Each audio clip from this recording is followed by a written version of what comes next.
We're live. Lisa, I'm delighted to have you with me. And here we are across the see, I can't do it for my phone. Across the continental United States. I'm now broadcasting you from a secret basement in my in-laws' home in Seattle, Washington, because, family. And joining me today is Lisa Maguire, who will be our special guest on Thursday. Now, a secret insider tip right here is that because I am broadcasting from my in-laws' basement, I don't have any visibility as it happens. I just checked with my interface. Well, maybe one little stupid trick to see all of you coming in on the chat. So guess what, Lisa? I may have to have you spot people as they're coming in Okay. because last Mary minute warning, Marshall I just can't. joined us. There you see. Hi, Mary. Hello, Dr. Mary is Dr. here. Mary Marshall. We were just, oh, hi, maybe I can. I've got a new thing that says it's like too hard. Nope, it won't let me do it. Don't try this at home, kids. I was trying to And watch Linda it on. Hines just joined us. Hello, Linda. How about that? So I know who has been online because I've been chatting with both of you in comments to posts. It's one of the fun things about here we are all minding our own business on a weekend, and we can see each other as we comment and connect on whatever the topic of the day is, and usually somehow surrounding our families. And Lisa joins us as a bona fide academic who has taken the time not only to be a bona fide academic, but explore her own family stories, as we have all learned and enjoyed watching the wonderful series that you've written, kind of leveling up. Certainly speaking for myself, leveling up on the quality and structure and rigor of the writing. So on Thursday, you're diving into a topic that you brought up of microhistory. So Lisa, tell us a little bit about what that's all about. And Sure. When I was a graduate student, I was very enamored of this particular kind of history in which you take a very small subject and you use that small subject to illuminate broader currents of history. And the sort of seminal work of this approach was written by a man named Carlo Ginzburg, who wrote a book called The Cheese and the Worms, which was about the heresy trial of a 16th century Italian miller.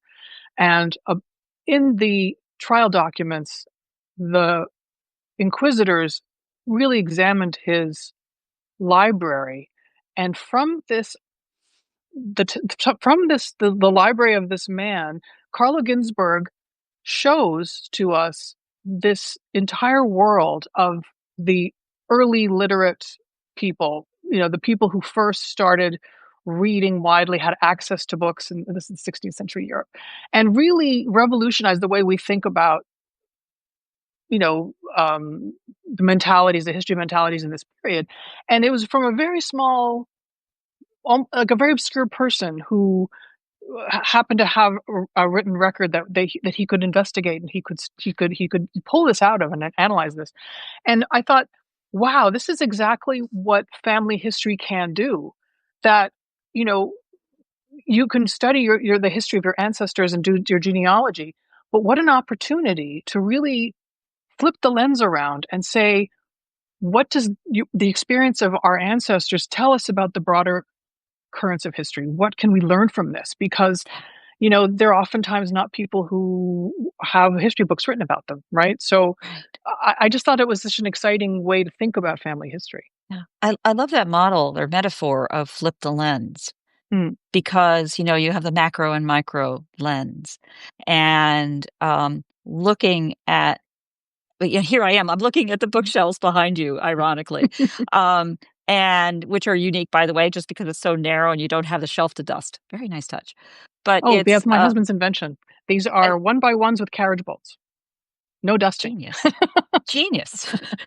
But and in that story of the worms and the cheese, it's this idea because you have these documents, because you Mhm, have this record, because it was a structured uh case, right? That mhm, you have the mhm, investigation, that you have mhm, all of this detail of that moment in time, like a photograph. I mean, a photograph is just a visual mhm, record of a moment in time, but you have this moment in time captured like, mhm.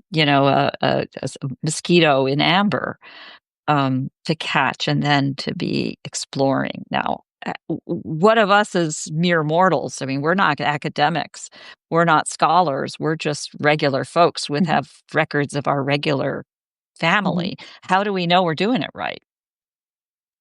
I just wanted to say, first of all, Anne Falsier joined, and Oh, Sapphire, and Kathy Stone. So hello to them.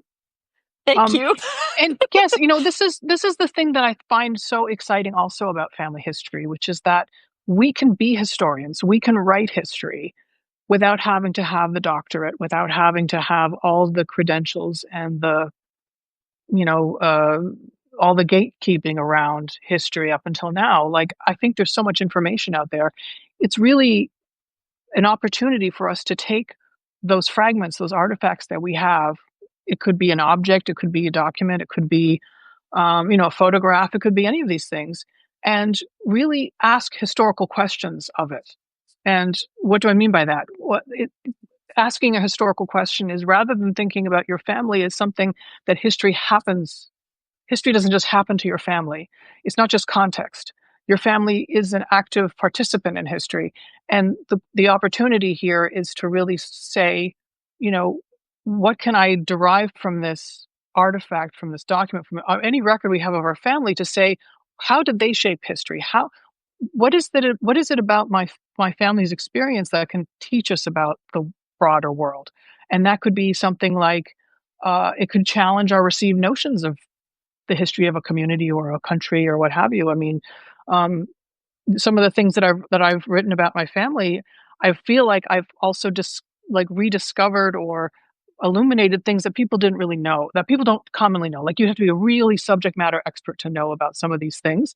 And writing about my family is sort of bringing this all back to more broader understanding for people.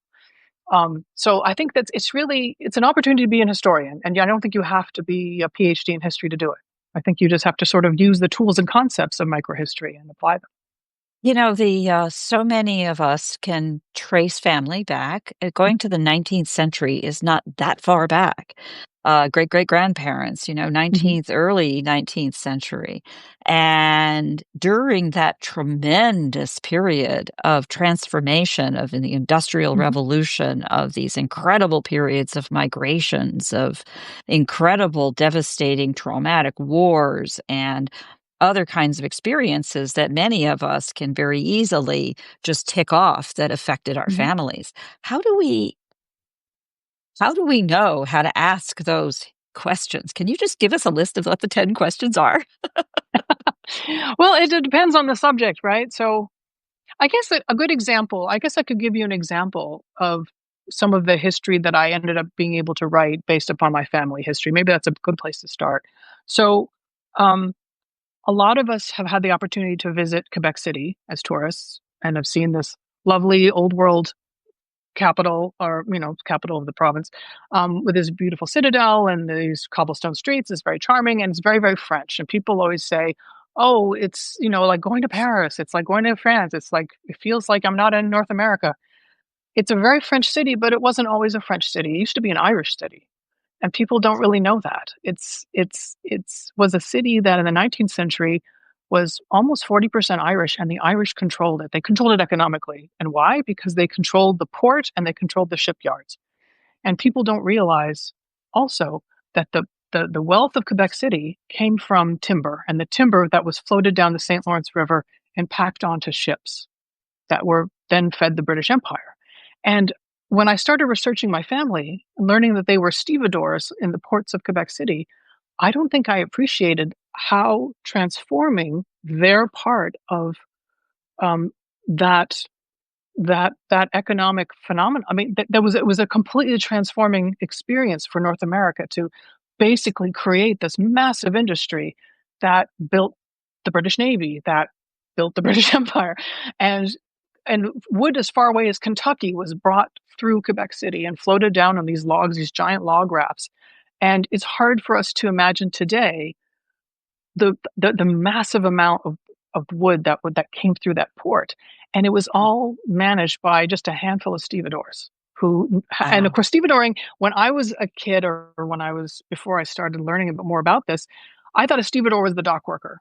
And in fact, Yeah. no, a stevedore is actually the person who stands at the docks and does all the logistics. That person controls the measure, the count, who has to manage the gang of workers, and has to be able to do this absolutely, efficiently and quickly, and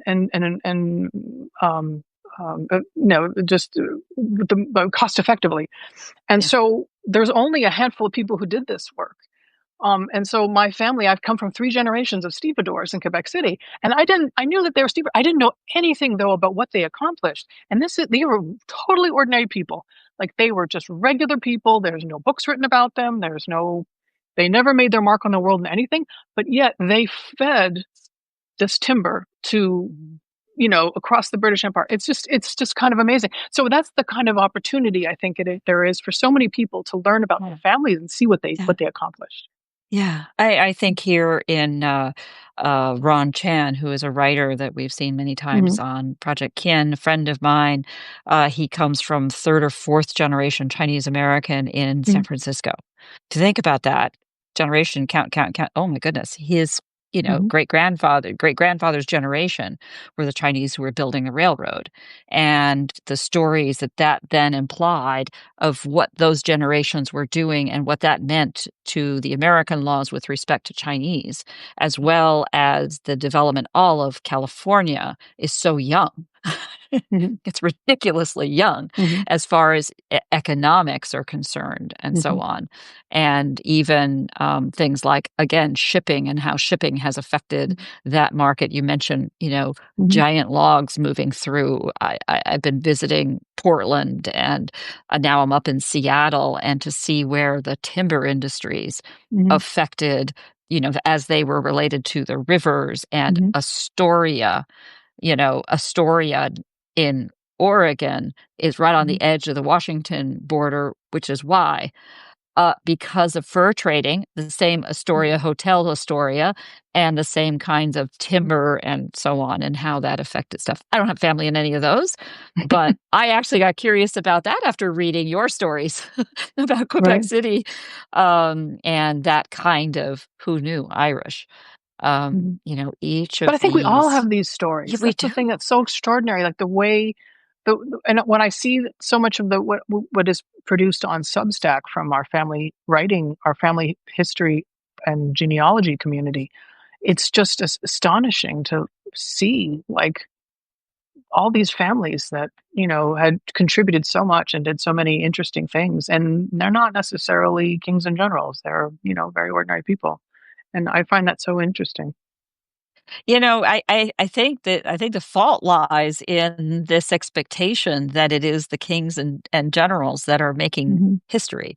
It may be the history that has Mhm. been Mhm. documented in the past, but Mhm. they actually don't move the needle compared to what real people do in moving a GDP, that move Exactly, an exactly. economy, that move the goods and Mhm. services that Mhm. transform a population, or, you know, transform a technology that is, recreates an industry, the invention of the spur, the invention of a Mhm. different kinds of saddles that Mhm. transform how people Mhm. can move, and all the way Mhm. up to Calistoga wagons and steam engines and telegraphs and all of the other Mhm. kinds of technology that we've lived through in the last our generation Mhm. has lived through this unbelievable transformation in Mhm. time. I had a telex machine in our house as a kid growing up. That was unusual, yes, but it was the nature of Mhm. the business my parents were in. But, Mhm. to literally go from a telex to fiber connections is kind of Mhm. breathtaking. And, it's already, I'm looking back into old family photos of my childhood to see what the technology doodads were in the background Mhm. Mhm. and, what business people were in. Now, Mhm. are hey, if you have comments and questions, feel free to drop them in there because fortunately, Lisa can see them. I can't. Sorry. It's not Yeah, even and I see a telling me bunch you of have your folks joined, and I'm sorry Yes. I wasn't able to I was too busy Yeah, you're mouthing too off, so I gracious to wasn't not able to. interrupt me. Or I Who was do we talking. have here? So is Diane from Bowerberg, Oh, hello, BFH Diane, all the way Bowerberg in from Australia. Bowerberg. Good morning. Yeah. Hank Isles. Welcome, welcome. But seriously, if you do have questions, feel free to drop them in because we're just going to keep on going. I'm so Mm, excited about, I'm always excited to bring in academic perspectives that we aren't otherwise hearing in some of the ordinary research. And one of the things that you commented, I think, is something that just can't be repeated enough. And that is the idea that you don't have to have academic mhm, chops. You don't have to mhm, have academic structure and footnoting and peer reviewing to write it down, to get it down, to mhm. actually, in fact, make a meaningful contribution. Tell us a little bit more about that and the kinds of Yeah. forms that are helpful. So one of the things I really like about Substack is that you have the opportunity to experiment. So I've been writing different kinds of pieces on Substack. Some of them are like memoir or stories that my mother told me about my family, or some of the more creative nonfiction, like I did a whole series on the Mohans of Beaubassin, where I kind of invented conversations and such, just to sort of bring it alive. So you can experiment with all these different kinds of writing, but you can also borrow the tools and concepts of microhistory and apply them to these different kinds of writing. So I'm particularly uh, drawn to people who who have a very big palette, and they draw from different tools and concepts. Like I'm thinking of, for example, David Shaw, who writes about this. He writes well. He's written a number of different pieces, but the ones about where he's describing the restoration of this Union Cemetery in Randolph County, he's drawing on anthropology and economics and even botany. Like he did one piece about the cemetery Flowers. as a micro as an ecosystem. I find that just amazing. So there's so many academic concepts and as I said, and tools that you can apply and enrich your family history. You don't have to necessarily flip the lens around and think about your family as microhistory. You can also use those tools to enhance your family history storytelling, What I love which is about that and what interesting. I think I just heard is that, take someone like David, whom I believe is a anthropologist by training. I could be Mhm. wrong. I think that's the I think he's an case. An archaeologist, actually. archaeologist. Yeah, Archaeologist. and so and you see that come through as well Yeah. in his writing. So someone, we have a lot of people commenting, for example, about family recipes and food culture, food Mhm. history. Mhm. So I think what you're saying is that if there is a if there's an expertise that is who you are, that is a perspective that you bring to Mhm. something, taking that toolkit and applying it to the Mhm. questions relating to the people and the time and the place and the moment Mhm. can be illuminating in ways that are Mhm. surprising. Is that what you mean? I think so. I think, I would encourage people to read widely on Substack and see the different ways that people approach family storytelling, because it's not just, history is my groove, but there are other ways of writing as well.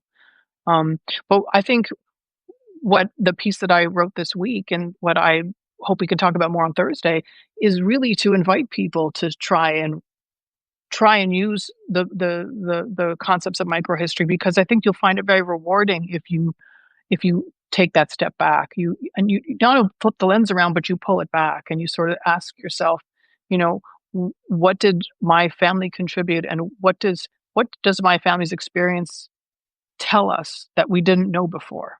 And as I wrote in my piece, like the more ordinary your family is, the more likely you're going to discover something that no one knew before. Yeah. Oh, that's wonderful because too often I think we go into this saying, "Well, I'm going to go get all the names and dates and births and deaths and marriage dates and all the relationships, and then I am done." Or Hmm. the um but I'm not married. I'm not related to the queen.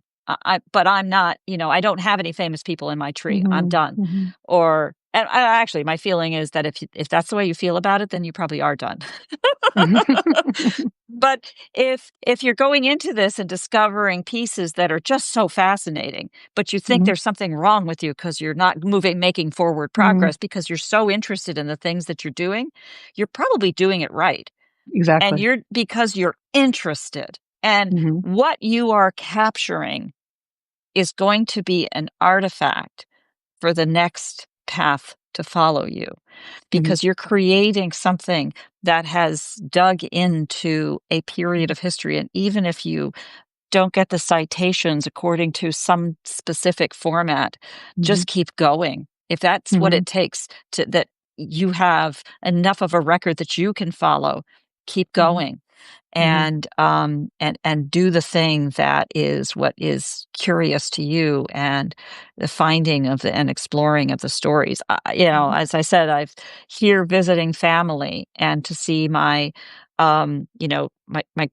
in-laws in their late 90s talking about legacy is what's Mhm. happening right upstairs right now, and Mhm. really a family that left China during the Sino-Japanese War Mhm. and the extraordinary transformation in world history that happened through Mhm. that moment in time and what this Mhm. family experienced.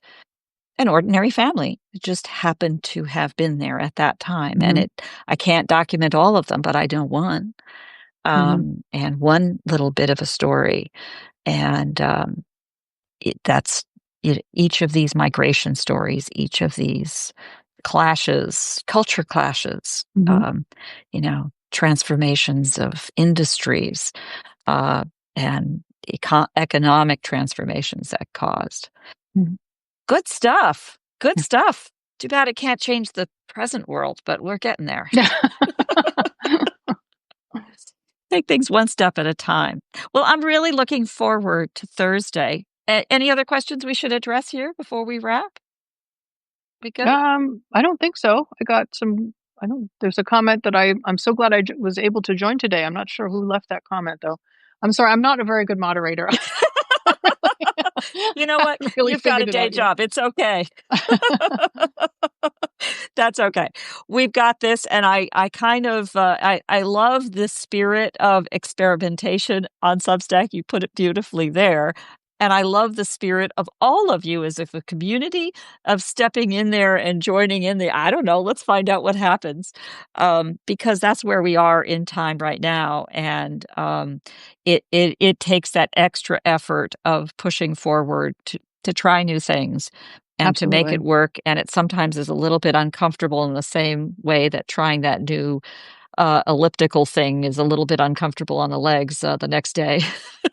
Well, one of the Uh, things I think we can talk about on Thursday is there's so many wonderful live examples of people in the family history writing community who are actually, I think, writing really great microhistory that are so you've got a lot of examples out there that we can talk about.